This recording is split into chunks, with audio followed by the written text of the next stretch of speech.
নমস্কার বন্ধুরা, সুস্মিতা কুকিংয়ে আপনাদের সবাইকে স্বাগত জানিয়ে আজকে আমার রেসিপি তৈরি করব ইলিশ মাছের মালাইকারি। আমি কিভাবে বানাই দেখে নিন, আর আমার রেসিপিটা স্কিপ না করে প্রথম থেকে শেষ পর্যন্ত দেখার অনুরোধ করি। ইলিশ মাছের মালাইকারি বানানোর জন্য আমি 1 কিলো ওজনের একটা ইলিশ মাছ বাজার থেকে কেটে নিয়ে এসেছিলো। আমি ধুয়ে নিয়েছি ভালো করে। তারপর এখন নুন হলুদ মেখে আমি 15 মিনিটের জন্য রেখে দিব রেস্টে। তাহলে নুন হলুদটা ভালো মতো ঢুকে যাবে মাছের মধ্যে। আর আমি এখানে কাঁচা মাছটাই রান্না করব। আপনারা চাইলে ভেজেও রান্না করতে পারেন, কিন্তু হালকা ভাজবেন, বেশি ভাজবেন না, কেন মালাইকারির মধ্যে বেশি মাছ ভাজলে কিন্তু ভালো লাগে না। আর ইলিশ মাছ যেহেতু একটু ভাজতে হয়, বেশি ভাজলে মাছটা খেতে ভালো লাগে না রান্নার মধ্যে। আর কাঁচা রান্না করলেও বেশি সেন্ট হয়, সেই জন্য আমি কাঁচাই রান্না করব। আপনারা চাইলে ভেজেও রান্না করতে পারেন। এখন আমি নুন হলুদটা ভালো করে মেখে নিয়েছি সব মাছের মধ্যে। এখন আমি 15 মিনিটের জন্য রেস্টে রেখে দেব, আর বাকি প্রিপারেশনগুলো করে নেব।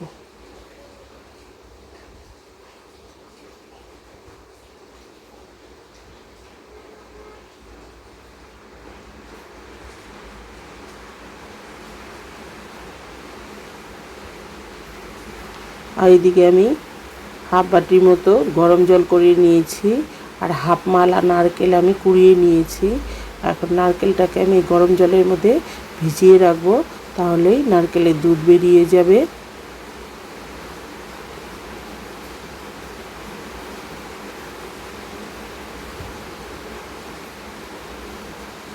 এদিকে একটা পেস্ট তৈরি করব, তার জন্য মিক্সিং জারে নিয়ে নিচ্ছি 1 চামচ কালো সর্ষে, 1 চামচ সাদা সর্ষে, আর 1.5 চামচ নিচ্ছি পোস্তদানা, আর 5-6টা নিয়েছি কাজু বাদাম, আর 4টে কাঁচা পাকা লঙ্কা নিয়েছি, আর সামান্য অল্প লবণ দিয়ে খালি শুকনো ঘুরিয়ে নিয়েছি জল ছাড়া।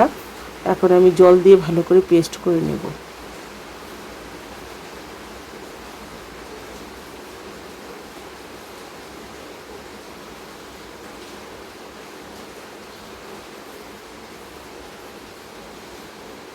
প্রথমে খালি ঘুরিয়ে নিয়ে তারপরে জল দিয়ে পেস্ট করলে খুব মিহি হয় পেস্টটা।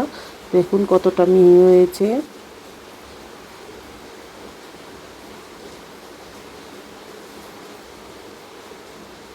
তারপর আমি ওটা সাইডে রেখে এখন তেল গরম করে নিচ্ছি।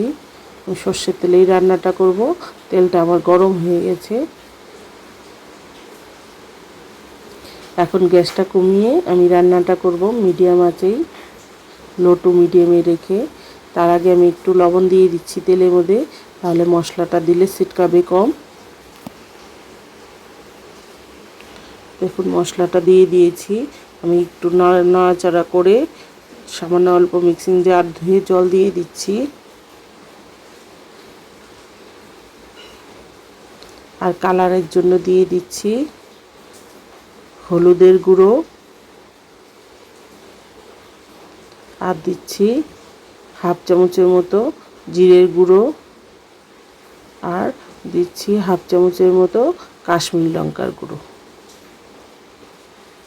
এখন মশলাটাকে ভালো করে কষিয়ে নিব তেল ছাড়া পর্যন্ত।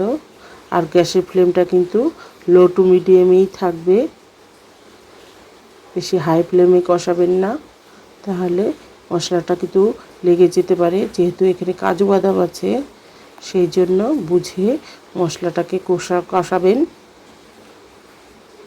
দেখুন মশলার থেকে আমার তেল ছেড়ে দিয়েছে, মশলা আমার কষে গিয়েছে। এখন জল দিয়ে দিচ্ছি, হাফ কাপেরও কম জল দিচ্ছি এখানে আমি। ভালো করে মশলাটা মিশিয়ে নিয়ে আমি এখন মাছগুলো দিয়ে দেব।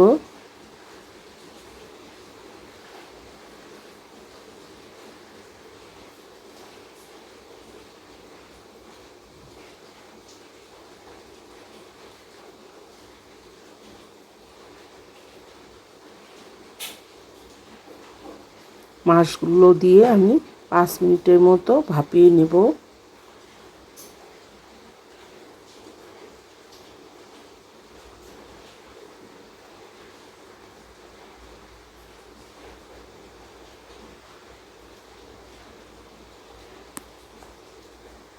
আর থালার মধ্যে যে মাছের মশলাগুলো ছিল ওগুলো দিয়ে দিচ্ছি। এখন আমি ঢেকে দেব 5 মিনিটের জন্য। একদম লোতে থাকবে গ্যাসের ফ্লেমটা। তারপর এদিকে আমি সে নারকেলটা ভিজিয়ে রেখেছিলাম গরম জলে, জলটা আমার ঠান্ডা হয়ে গেছে। এখন আমি পেস্ট করে নেব, দুধ বের করে নেব নারকেলের থেকে।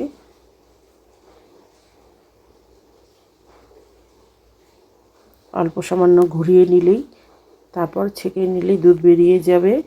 দেখুন আমার তৈরি হয়ে গেছে।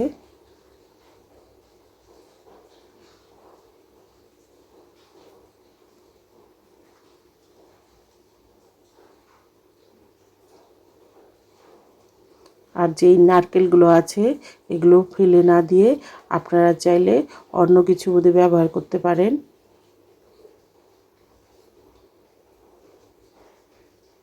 সবগুলো নারকেল এভাবে চেপে বের করে নিয়েছি দুধ।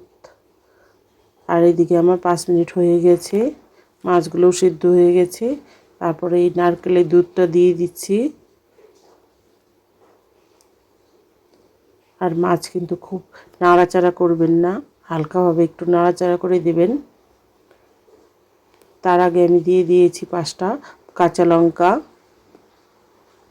আর একটু এভাবে নেড়ে দিচ্ছি মাছগুলোকে, যাতে নারকেলের দুধটা সব মাছের মধ্যে লেগে যায় ভালো মতো, আর মাছগুলো ভালো মতো সেদ্ধ হয়ে যায়। ইলিশ মাছ সেদ্ধ হতে বেশি সময় লাগে না, তাড়াতাড়ি সেদ্ধ হয়ে যায়। আবারও ঢেকে দিচ্ছি আমি 3-4 মিনিটের জন্য। দেখুন 4 মিনিট পরে আমার রান্নাটাও প্রায় কমপ্লিট হয়ে গেছে। আর মাছগুলো ভালো মতো সিদ্ধ হয়ে গেছে। আবারও আমি হালকা হাতে একটু নেড়ে দিচ্ছি।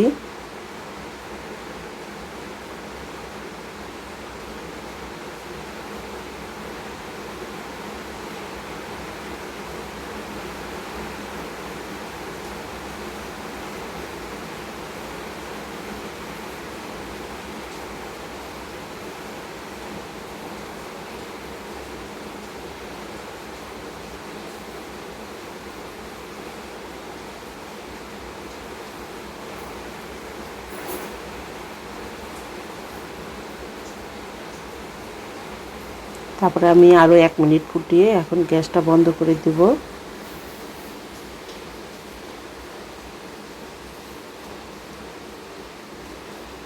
মোট আমি 10 মিনিটের মতো ভাপিয়ে নিয়েছি মাছটাকে। এখন গ্যাসটা বন্ধ করে দিয়ে আমি আরও 5 মিনিট রেস্টে রেখে দিব ঢেকে। দেখুন আমার রান্না হয়ে গেছে, মালাইকারি একদম তৈরি হয়ে গেছে। খেতে কিন্তু দারুণ লাগে এই ইলিশ মাছের মালাইকারি। আপনারা যদি না খেয়ে থাকেন একবার ট্রাই করে দেখবেন, অসাধারণ লাগে খেতে। আর আমাকে কমেন্টসে জানাবেন, আপনাদের কমেন্টসের অপেক্ষায় রইলাম। আপনাদের কমেন্টস পড়তে আমার খুব ভালো লাগে, প্লিজ একটা কমেন্টস করবেন। আর আমার রেসিপি কেমন হচ্ছে জানাবেন। আর যদি ভালো লাগে প্লিজ লাইক শেয়ার করবেন বন্ধুদের সঙ্গে। আর আমাকে উৎসাহিত করে নতুন রেসিপি পাওয়ার জন্য প্লিজ একটা সাবস্ক্রাইব করবেন, আর পাশে থাকা বেল আইকনটি প্রেস করবেন। আমি যখনই কোনো নতুন রেসিপি দেবো সবার প্রথমে আপনাদের সামনে পৌঁছে যাবে। আর ফেসবুক থেকে দেখলে আমার চ্যানেলটাকে ফলো করে রাখবেন।